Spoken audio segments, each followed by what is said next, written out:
mga palangga, today is Easter Sunday, araw ng pagkabuhay ni Jesus, kaya nabuhay na rin ang pagkabisi-bisihan namin.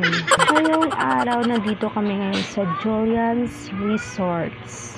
Kasi yung anak ko, ilang araw na kinukulit na yung papa niya, maligo daw kami sa pool. Kasi lagi lang pinapaasa yung anak ko, katulad ng pagpaasa niya sa akin. Charot.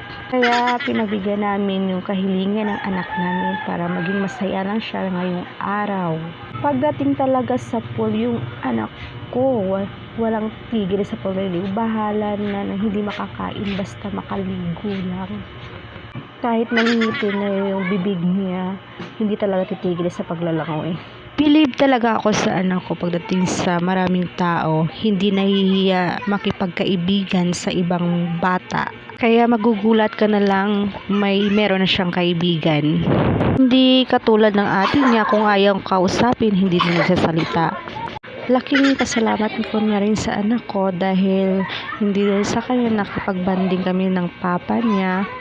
Dahil iba kasi yung binabanding niya. At yan na nga, yung bagong kaibigan niya, naghahabulan na sila. At tulad ng paghahabol ng papa niya sa akin, joke. Dahil masaya yung araw namin today, dahil nabuo yung banding namin. Banding sa isang taon lang mangyari. Syempre, dito nabuo yung proposal kunwari. Na ito, akala nila totoo na, no? April Fools lang pala. Kahit kunwari lang lahat ng yon, masaya pa rin ako. I hope balang araw magiging katotohanan na. Hanggang dito na lang po ang aming istorya. Bye-bye!